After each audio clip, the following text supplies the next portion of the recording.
Do you reckon on the event page or on our page? Our page. If you look up,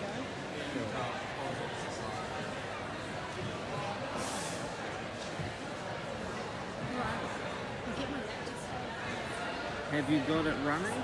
Yeah, it's running. Oh, excellent. Yep, Alright, we're running. I'm ready.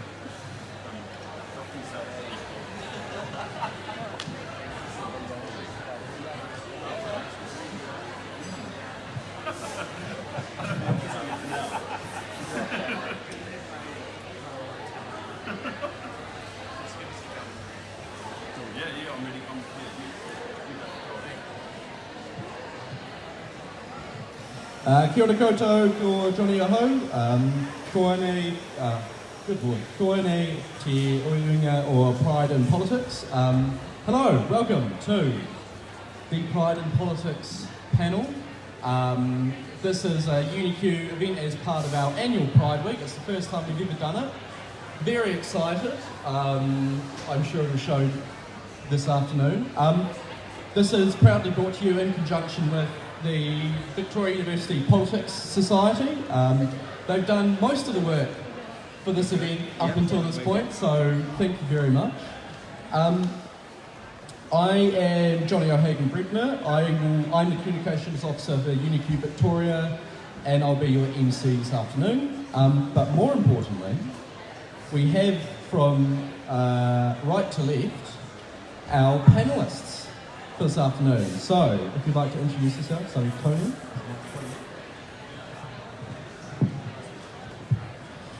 Kia ora koutou, ko Tony Nightingale toko ingoa. I'm the chair of Rainbow Wellington, and we're a group that gets involved in organising Rainbow on a range of events. Kia ora koutou katoa, ko Jane Logie toko ingoa, and I'm a Green Party list MP and Under Secretary to the Minister of Justice, with a focus on family and sexual violence, and I've been a Member of Parliament for about 7 years now, which is the longest I've ever been in any job, so it's a bit of a surprise. A tēnā koutou katoa, ngā tauira o tēnei whare wānanga kua hui mai nei I tēnei rā, ki te whakarongo ki tēnei kōrero, nei rā te mihi kia koutou. My name is Tamati Coffey. I am the Labour MP for the Rohe of the Waiariki, which covers the Māori electorate from Tauranga, Whakatane or Pōtiki, Rotorua, and all the way down to Taupo and Tūrangi. And pleased to be here today. Kia ora. Excellent, thank you very much. And I just thought I should have said I identify as lesbian and use she, her pronouns. Yes, thank you very much. Gay, whakatāpui, he, him. Very much gay, and Takatapui also. Also very much gay, he, him pronouns. So, we are bringing this to you with the Politics Society. The panel was effectively an investigation into what it's like to be queer inside the political arena. We brought you a range of people, but also attempting to get a range of people from across areas of the political arena. So we've got community organisers, we've got MPs, we've got ministers, we've got electorate MPs, so we've got a good range. So I'm very excited, I hope you are too. I've slightly lost my place. So we'll be looking mostly into personal backgrounds, largely avoiding policy areas, but we will touch on those very briefly near the end. There will be 10 to 15 minutes at the end for questions and answers, so I highly recommend you have a think about that on the way through.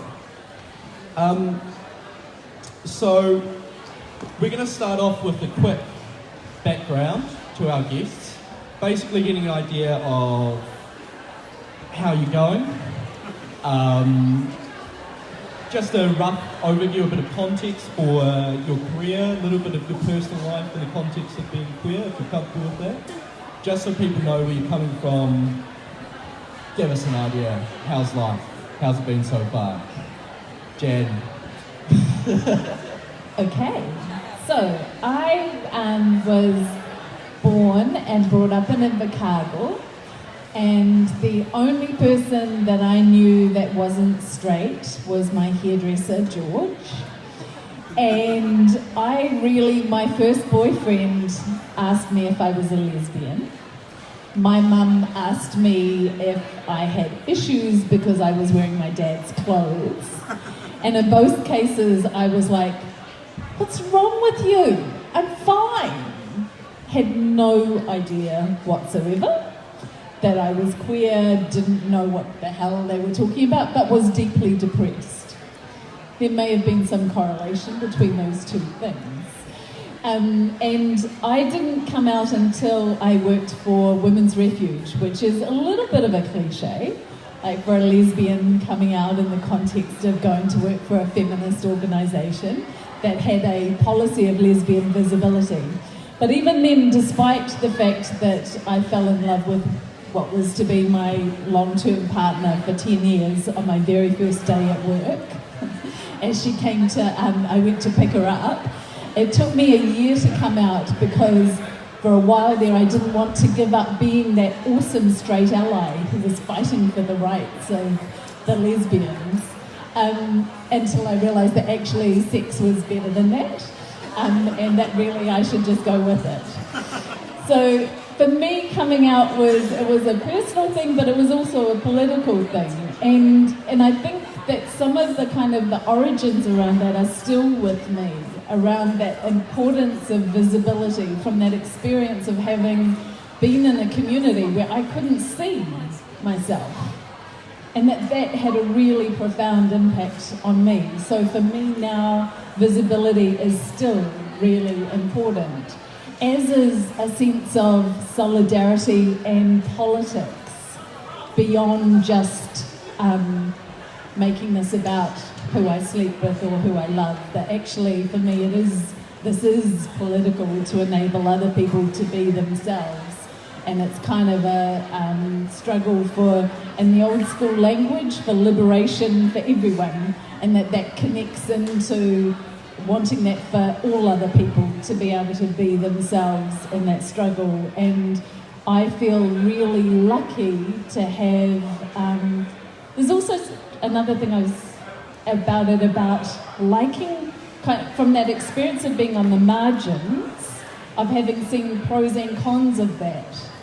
Like actually, I loved that community, and I still love the queer community in its most intense and full-on and counterculture.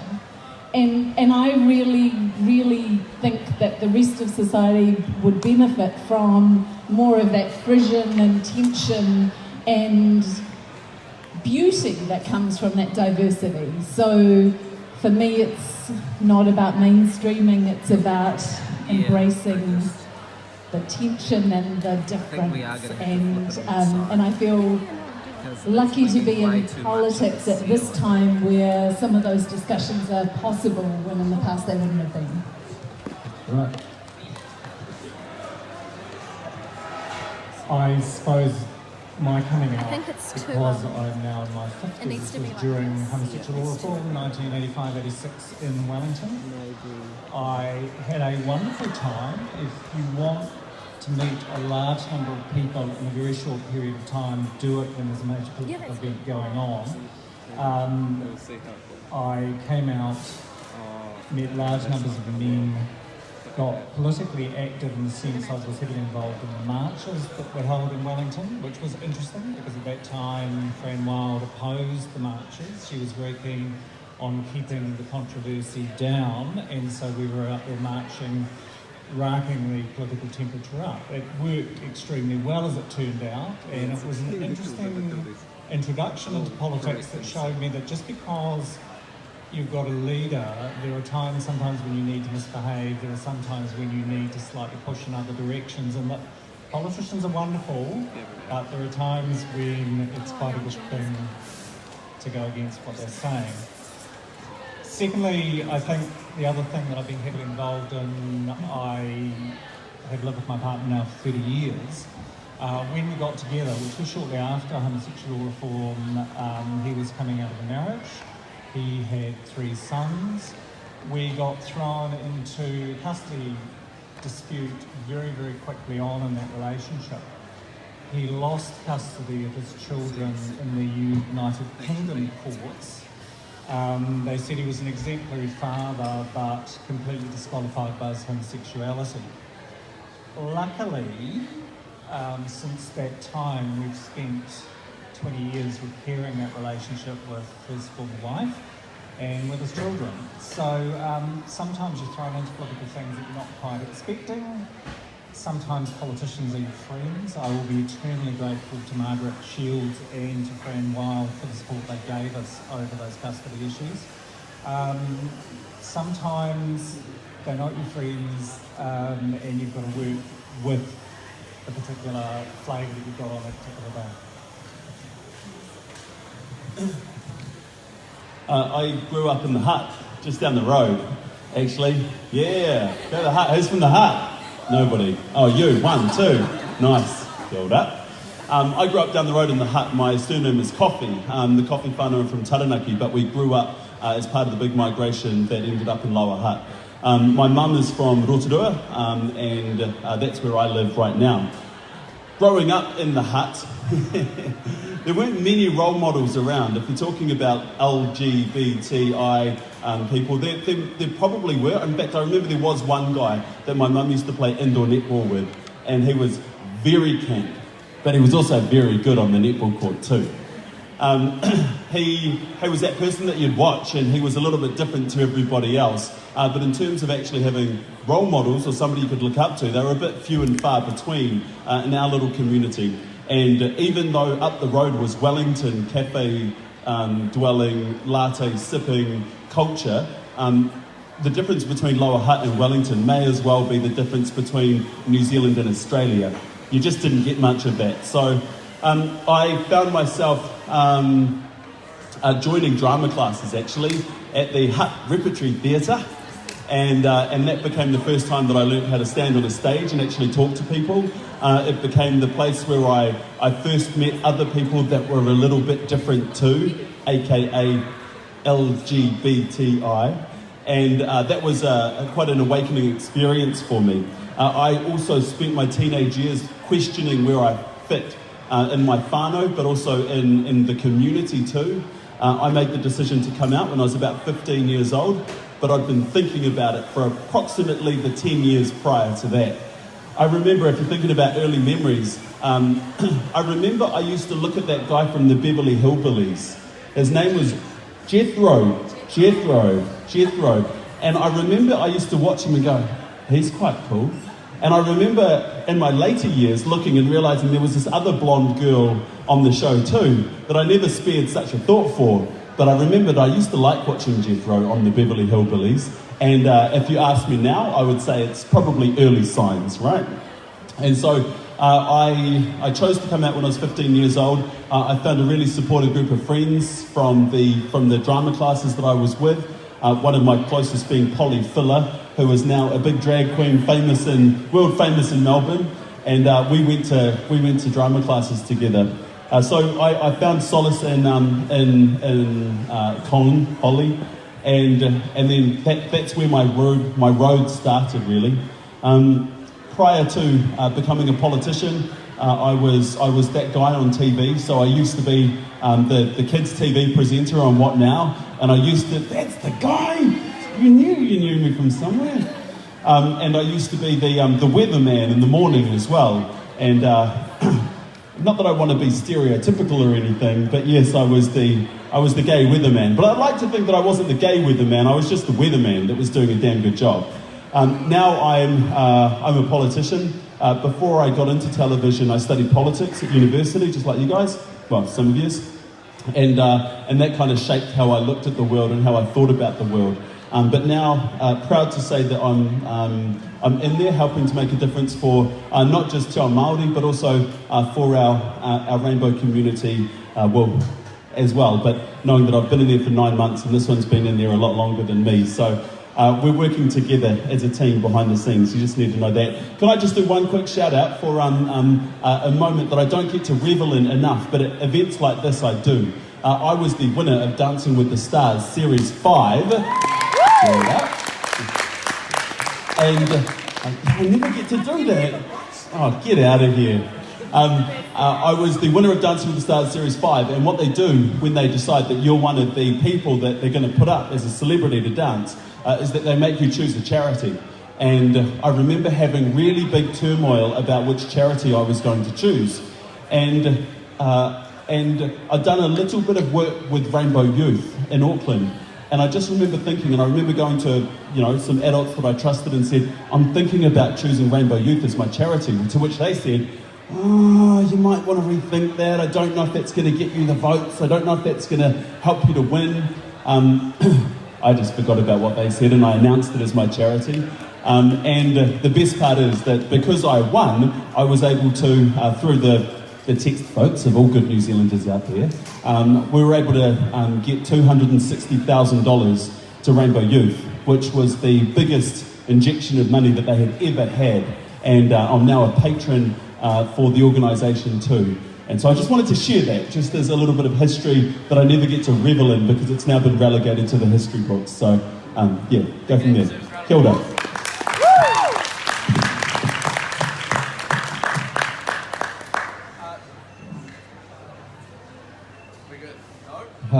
Excellent.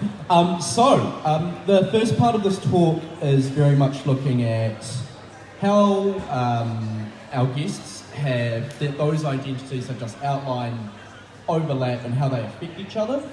We're going to look at how they've sort of, that's been going for them recently, but then also try and investigate how it's changed and how it's changed in the different political arenas. So, first off,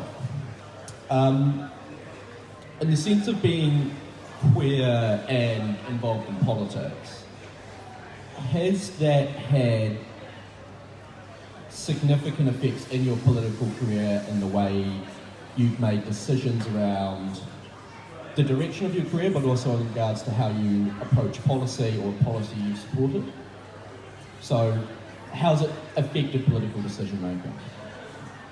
Would anybody like to pick up on that? I think that what being part of the rainbow community does is that it makes you often think about the underdog.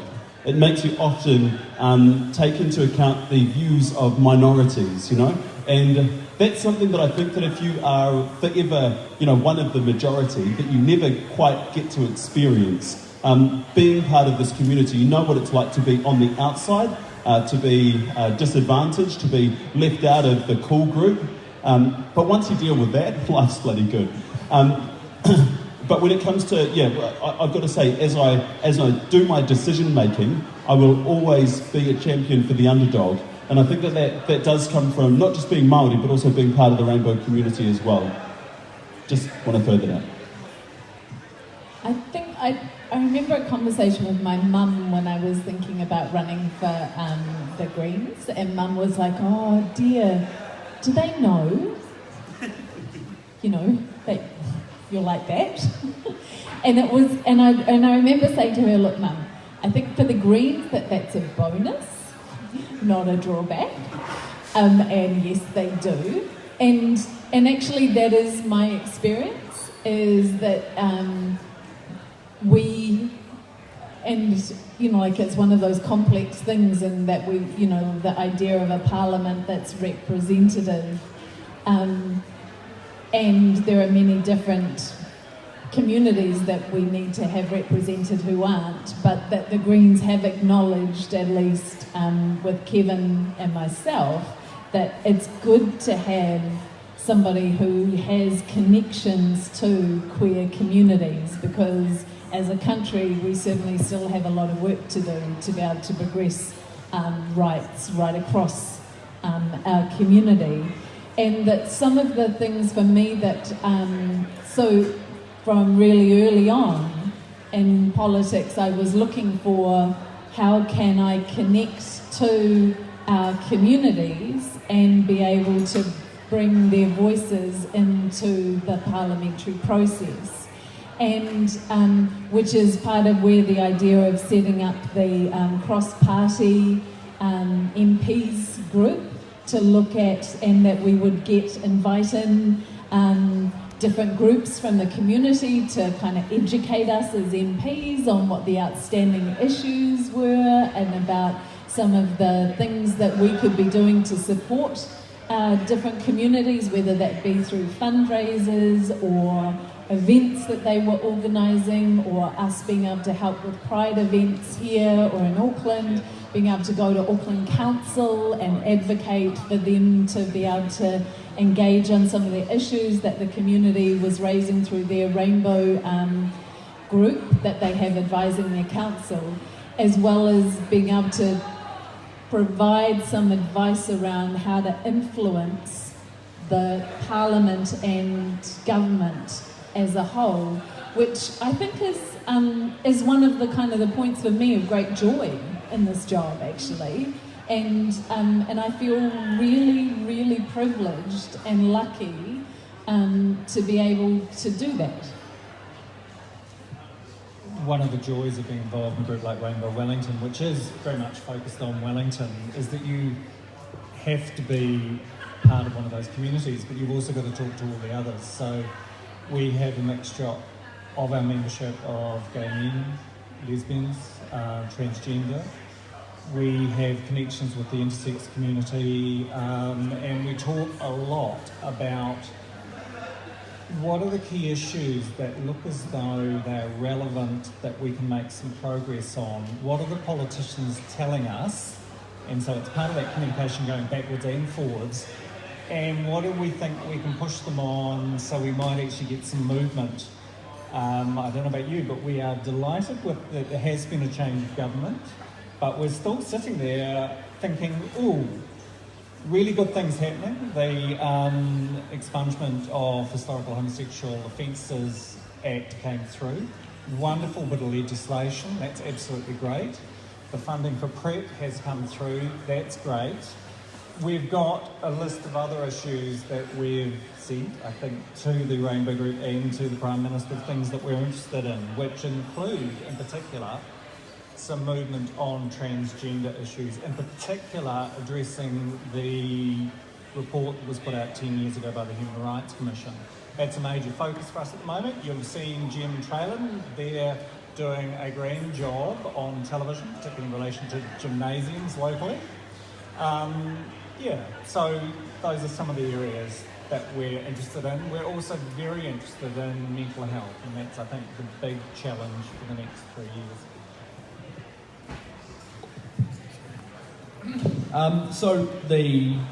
We'll touch on policy a little bit more in a moment. Almost the flip side of that initial question is, how has your queer identity as a politician, how has it affected how people treat you as a politician? So being queer, how people treated you in the context of politics?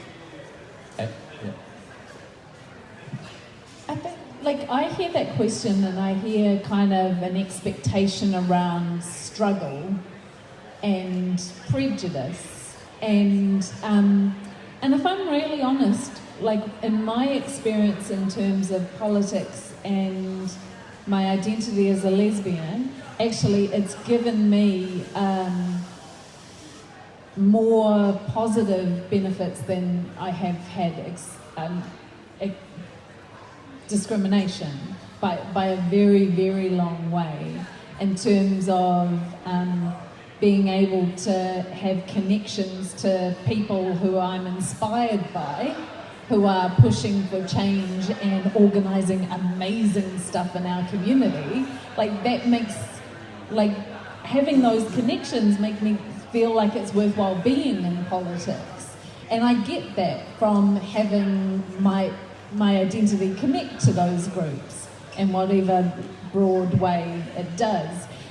The extent of the kind of discrimination is kind of mostly, in my experience, has been the second-hand stuff about hearing or people advising me like, oh, so you don't want to, in your community in Porirua, you don't want to be upfront about your identity? Like, people bring their own prejudice, like the same, my mum saying, oh, you know, how are people with that? Which is their own fears, and it's not real, because if it's had a negative impact, I'm not aware of it, actually. And I hear secondhand of, oh, some people having a concern that lesbians were taking over the Greens, which has made me very, very powerful, because I don't know any others in these positions. So. On the campaign last year, when I was campaigning to be the MP of a Māori electorate, there was definitely a lot of sideways glances and a lot of comments about, ooh, do you really think that Māori will vote for you because, you know, you're... And that was, however light it might seem, that was discrimination right there. But I don't buy into it. You only let it affect you as much as you do. And when you get to be, I'm 38 this year, and as I say, I came out when I was 15. I'm really well placed to take a good bit of criticism. The skin has grown quite thick over the years. And so when somebody chucks something at me, it washes off pretty fast. And I do exactly that. I actually set myself a goal, and I said, you know what, I'm gonna do this, and I'm gonna do it not because I'm gay and I'm out to prove a point to you, but I'm gonna do it because I'm the right person for the job. And just like I was the weatherman, it wasn't because I was the gay weatherman, it was because I was the weatherman. My partner often says, you know, just because society has this fascination with labeling, full stop, and you know, just because you're the gay politician, that doesn't make you just the gay politician. That actually just makes you a politician. That happens to be gay. He makes the point that if you own a dairy, if we were to go and buy a dairy tomorrow, would it be a gay dairy, or would it just be a dairy? So I'm pretty sure it would just be a dairy.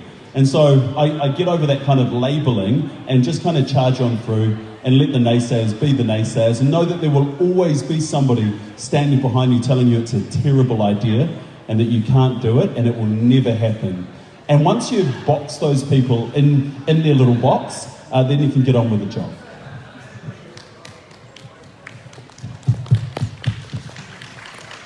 I'd say, from looking from the outside, that it's absolutely wonderful to have gay, lesbian MPs, because they're your first entry port to talking to politicians.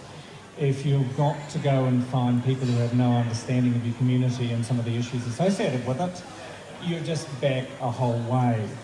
We're in one of the good situations now, and it's the first time where I think it's been consistent, where of any of the major political parties, they have gay, lesbian identifying MPs, and large numbers that have track records that have actually voted in support of things such as marriage.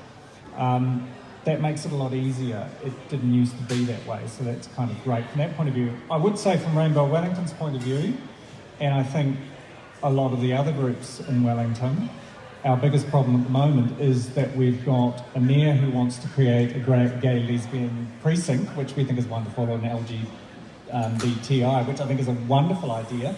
It's just demanding an awful lot of input from a lot of groups at the moment, and that's going to be happening over the next couple of months. The other thing too is that Wellington is hosting the ILGA conference next year, the International Lesbian and Gay Association Conference. The precinct has to be prepared for that event, but also too, we're looking at the organisation going with that, and those kinds of events take organising over and beyond the day-to-day stuff that you're doing. Thank you very much. We are slightly further through time-wise than I anticipated. Really quickly, I think policy is always quite a big area for the rainbow community. Quickly, what's something... So the premise of this is that a lot of the discussion outside of the queer community about queer policy is that we have same-sex marriage. Cool. It's all done, right? We know it's not. So from that point, what is that key area for you policy-wise? If you can name one. Doesn't have to be the most important. Thanks. I think part of our diversity is being able to deal with more than one thing at once.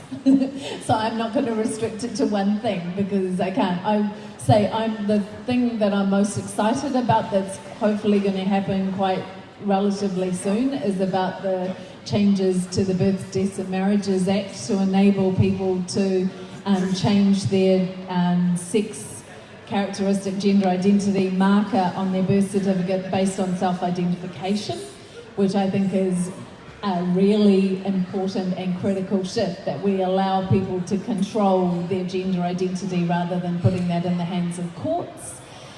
So that for me is really exciting. I'm looking forward to significant progress around access to healthcare for trans people, and that is so long overdue that it's really painful, and I am very excited that we may see some progress on that. It's just two things, there could be more. And also just remember that there is that cross-party working group that we have, a cross-party rainbow working group, and it's in those kinds of forums that we all get on the same page and we talk about the things that Jan's just gone and talked about. One thing that I will add to that though is support for our rainbow students at schools.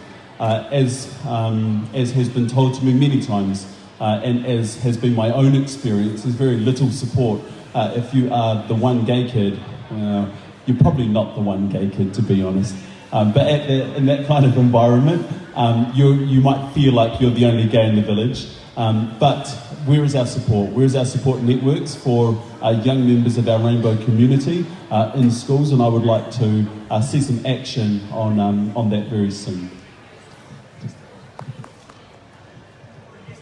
I was going to say we've got a list we sent to the PM, but I'm not necessarily going to read that out. I would like just to say that there have been 3 positives since the change of government, although one of them started beforehand, but the homosexual offences expungement legislation, that's huge for a certain generation, particularly of gay men, and thank this government and indeed the previous government for that work that went on there.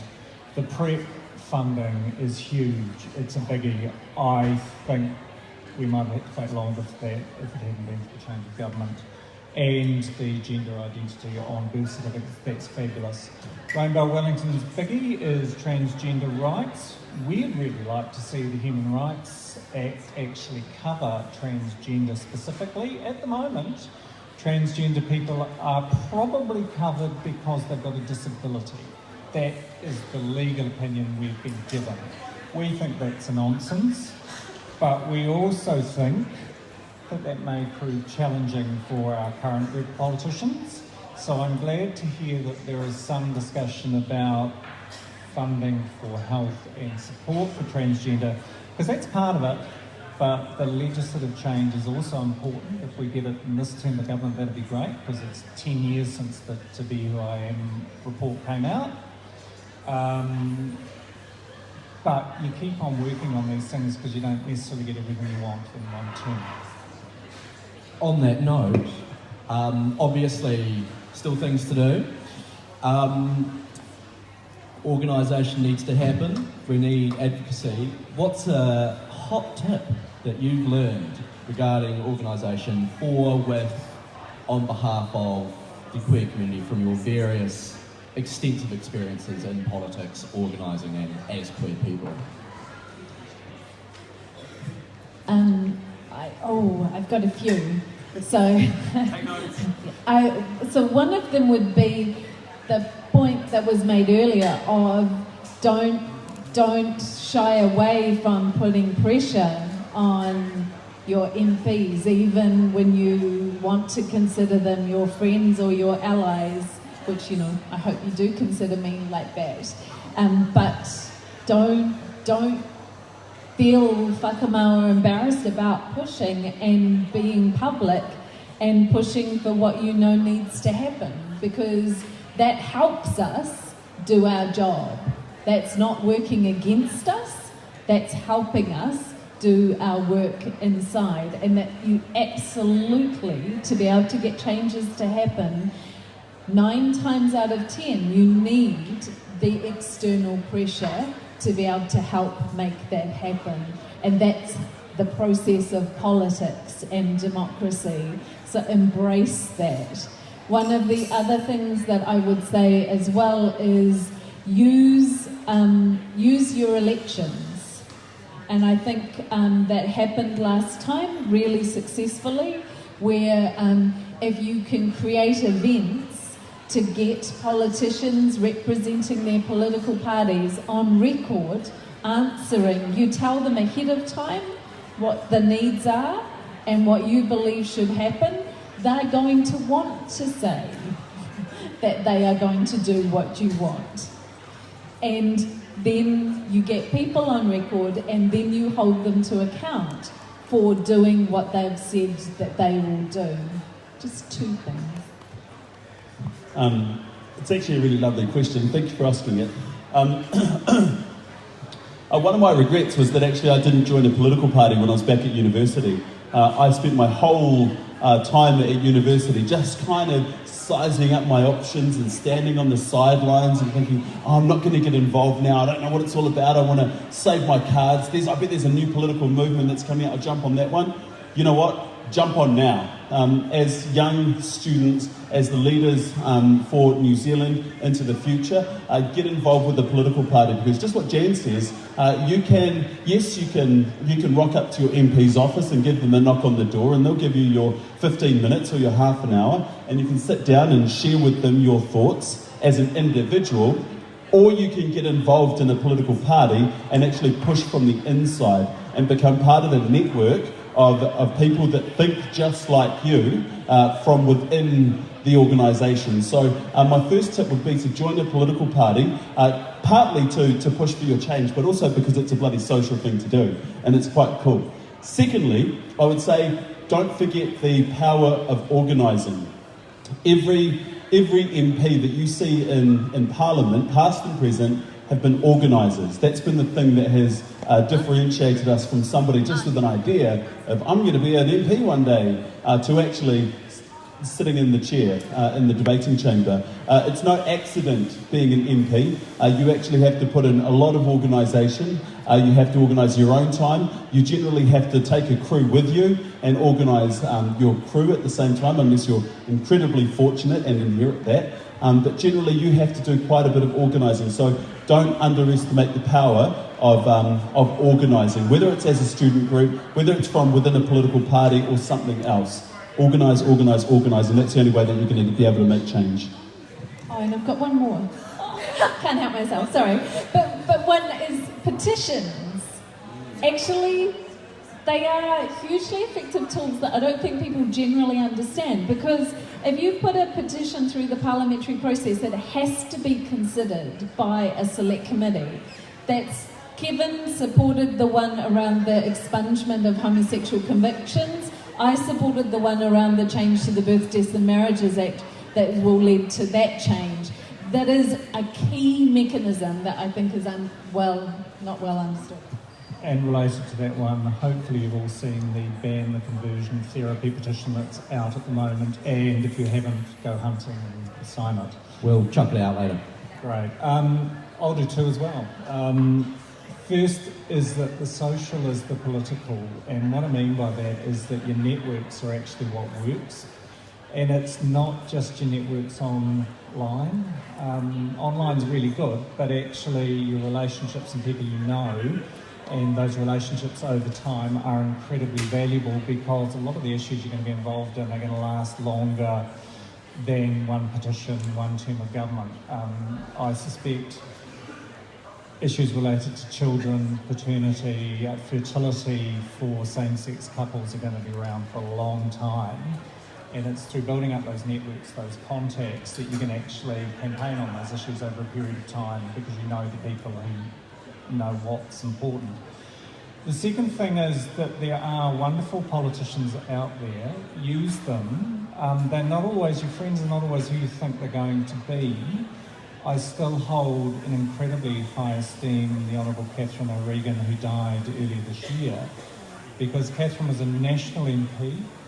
She took up anti-discrimination after Fran had dropped it in '86, and it came through in the Human Rights Act in 1993, and she was in a New Right cabinet where she made absolutely no friends by the stand she took, but she championed it personally, and to be fair, with the support of a large number of Labour MPs, that legislation went through, and that Anti-Discrimination Act was the failure in '86. It was what was traded away to get decriminalisation. So yeah, think laterally. Your friends are not always who you think they're going to be. Absolute last question. You get one option on that note. Oh, we did have to do Q&A. Oh, whoops. Okay. Okay. Yes.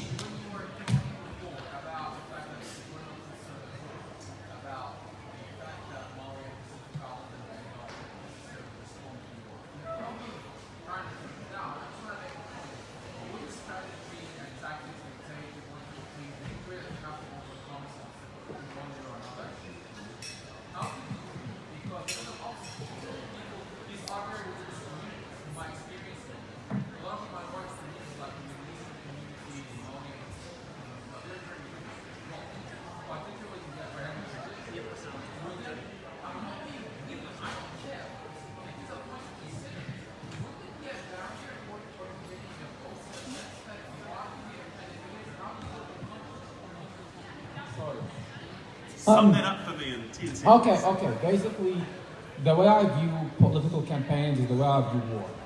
You need to, how does one put this politely? You need to understand the nature of your enemy and the nature of the battlefield to win.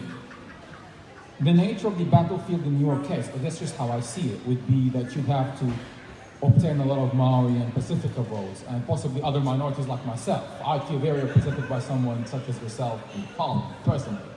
Which is why I'm asking this hard question, because I do want victory for you.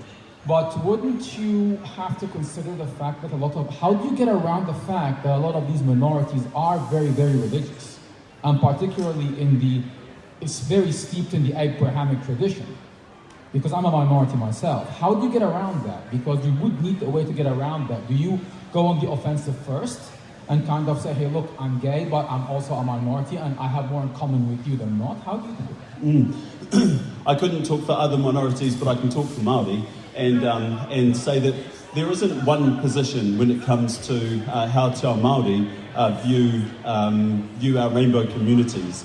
I've probably had the fortune of growing up inside a lot of New Zealand homes, and people kind of saw me as, I'm the guy next door, I'm somebody's cousin, and I guess with the stuff that I've done over the years, that idea has been socialised out there. For instance, I talked about winning Dancing with the Stars. Well, actually, quite a few years later, I got an invite to go back to Rainbow Youth, to their big awards that they had, and kids that were watching, at that time, young Māori kids that were watching me on the television screen suddenly were in the same room and were able to tell me that they felt empowered by stuff that had been done previously, which let them be able to be their own person and come out as well. So that's it's brilliant. But I would say that it's probably been a fortune of evolution. Māori are very diverse in their views. It is a broad church of opinions, and there will be some people that are good old staunch, but there are a wide range of views. A lot of my aunties and nannies in Kuia, they have no problem with the rainbow community. As long as you're a good person and you're good to other people, then actually that's what matters most of all. Excellent. Thanks very much. I run out of time. So unfortunately, no more Q&A.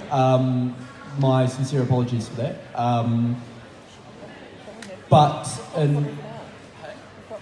We have more time. What's the time?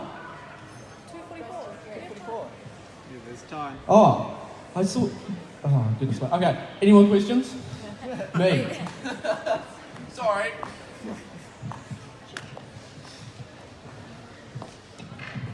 Hello.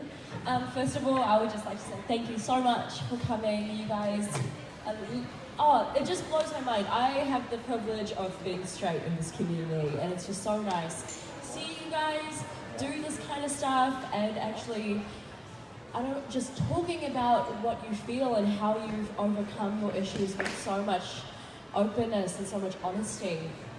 I find that incredibly empowering. My question is open to the panel, and it's specifically to do with banning the therapy things for gay people, and I was like, when will that extend also to the transgender community? Because I believe that this submission is specifically for homosexuality, but not for the transgender community. So yeah, that's my question to you guys.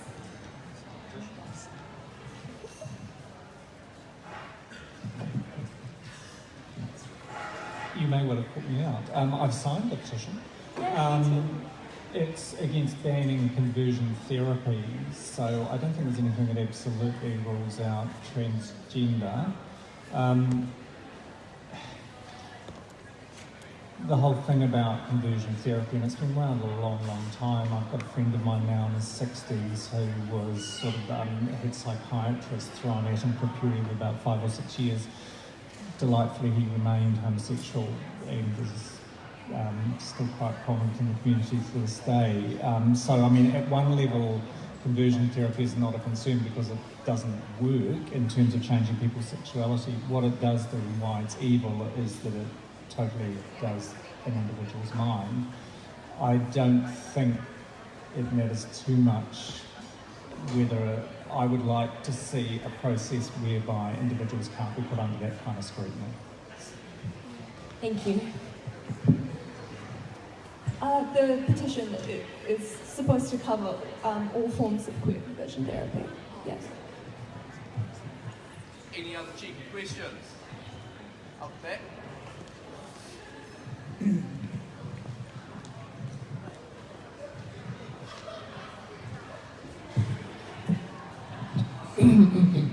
Hello,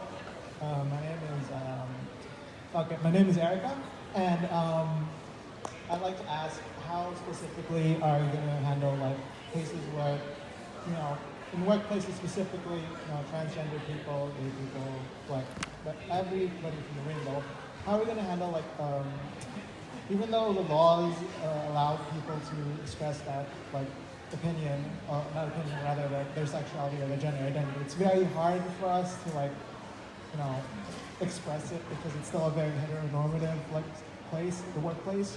So how are we gonna like, push for employers to like, I guess, allow a culture, a society within workplaces, as well as other workers within that to get, it to be more accepted and to be, like actually okay to be like, I don't have to do this gendered work just because they see me as this or that sort of thing. Because like I work in like Countdown and I do trolley shit and I hate it, but they only do it because I'm a male.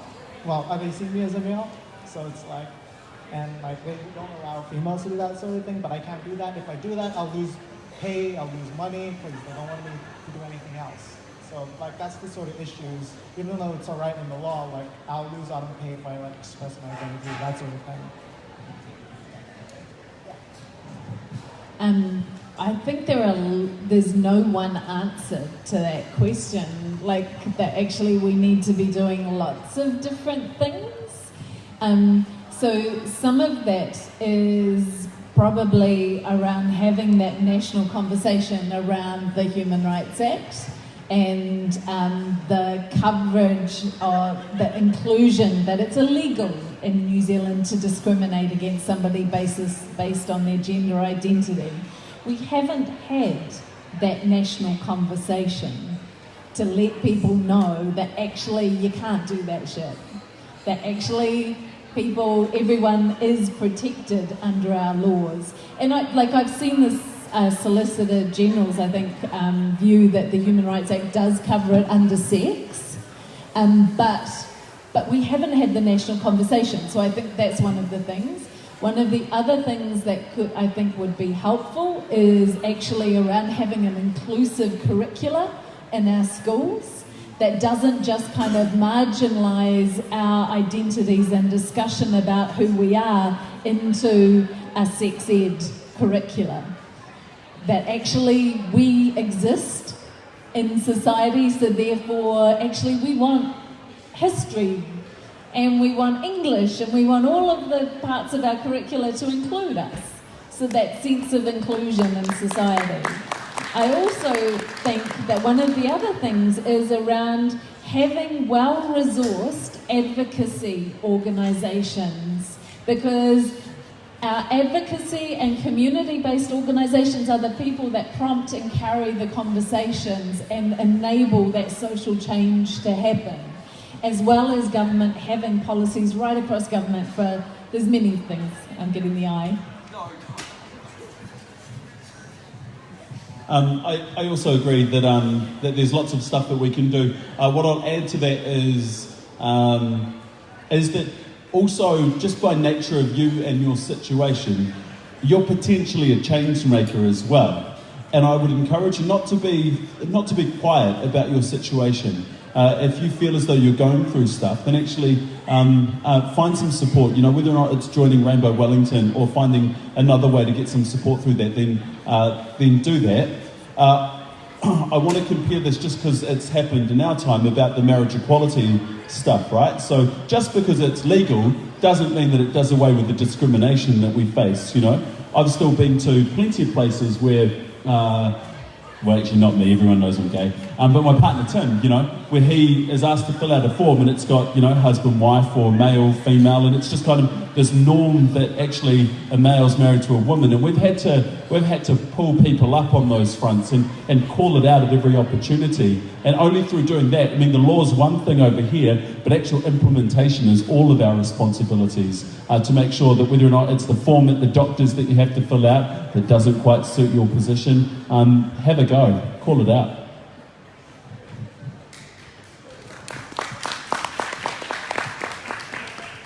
I would concur.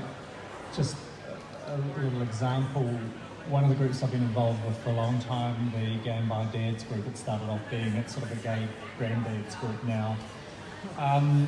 One of our members, partners, is Kopalan Whakawhengi, although that's not the word you use, and I'm sorry, I can't remember the word off the top of my head. But Jamie can walk into a Kopalan situation anywhere in New Zealand and they understand where he fits, she fits, and he will use she or he differently depending on what he or she is doing.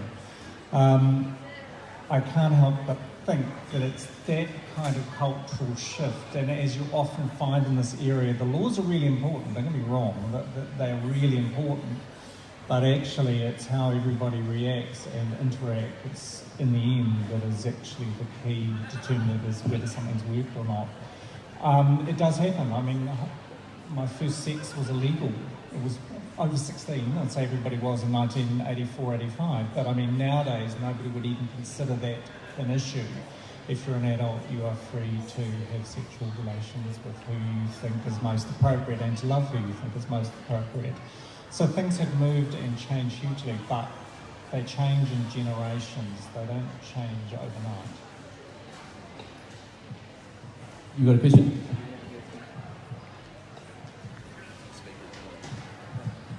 So you talked about earlier implementing changes and policies surrounding gender-affirming therapies and actually getting those put in place.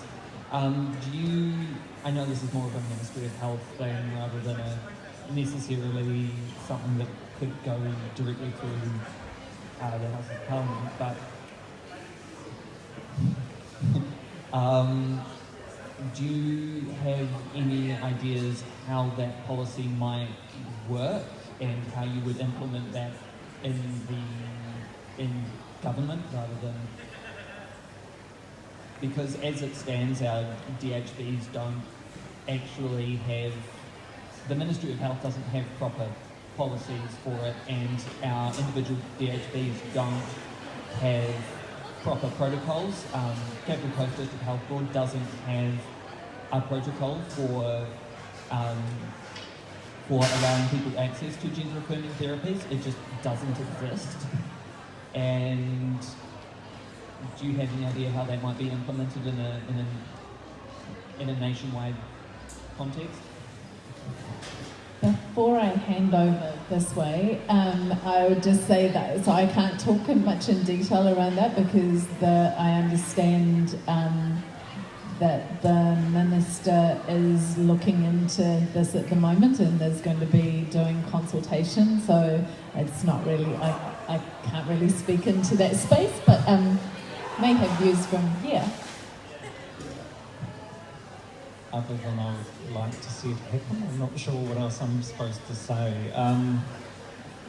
Gender affirming therapy I think is great. We ran an education forum last year at St Andrews on the terrace, and one of the things that came screaming to me, and I don't know what the answer is just not only the homophobia but also the gender straitjackets that you get. And I'm going to say it in single-sex male schools because it came screaming out through the forum that we held.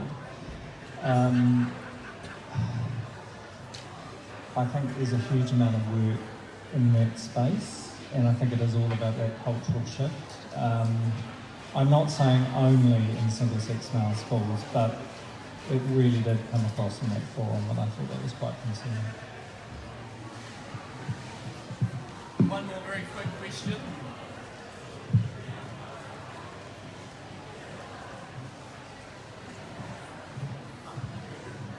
I've just come back to New Zealand from 40 years in Australia, and last year I went through the whole same-sex marriage plebiscite. That was a horrible and interesting process. One of the things that it did do was it brought to my attention the fact that there was a large representation of gay politicians in the Conservative parties that as a gay man I wasn't really au fait with. We've got the Greens and we've got Labour here today, but I'm just wondering, have you noticed that the gay politicians in the Conservative parties are more likely, or are they starting to stand up in New Zealand a bit more?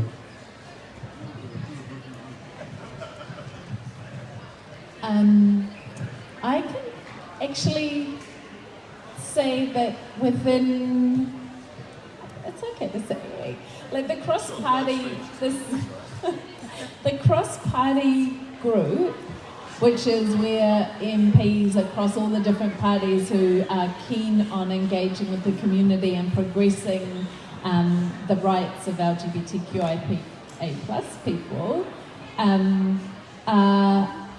that to my knowledge none of the Conservative or National Party MPs identify as, that they all identify as cis and heterosexual, to my knowledge.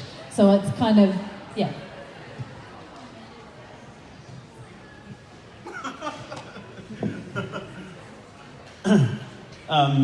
Yes, maybe it's summed up in the fact that on the cross-party rainbow group, the representative from the, well, Conservative National Party, however you want to look at it, is actually straight.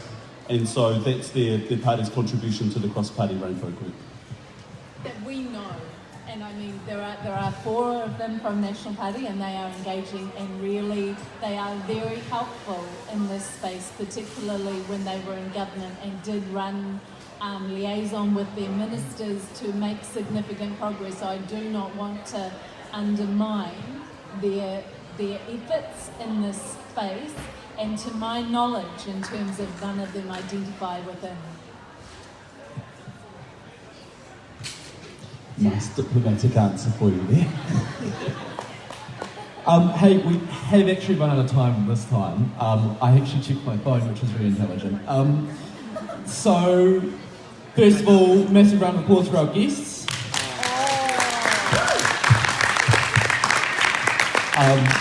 It is quite a big ask to come in on a Tuesday, which is not only a working day but also a sitting day. So again, thank you very much. You handled my emceeing incredibly well. A little bit fast and loose. But basically wrapping up, we have a wee thank you for you, which I'll competently bring out of this bag. Can I have a helper, please? So again, thank you very much for coming along. It is much appreciated. Tony Nightingale, Jan Logie, Tamati, Coffey. Some wonderful insights. I'd also like to thank very much Rabia, who is the and Pulsoc generally, who basically organised this event, and I did the IT. Thank you all for coming too. I appreciate it so much. I know you've all got class and it's a busy period with trimester 2 and all, and thank you so much for coming too. Really appreciate it. So we have a tangible gift as well as a thank you.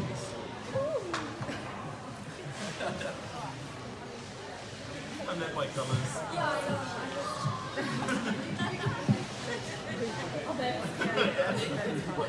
And of course one for Rabia as well. Good solidarity.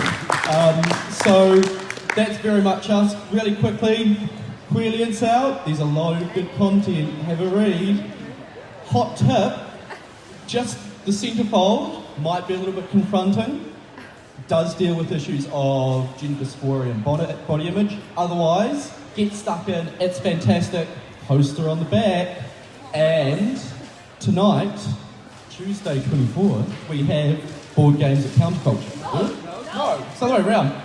It's quiz night, which is at Hunter Lounge, 6 p.m. Go with some mates. What? Yeah, thanks. Cool. So we do have tonight, the quiz night, 6 p.m. Thank you very much. We love you all. Stay safe, stay healthy. Bye.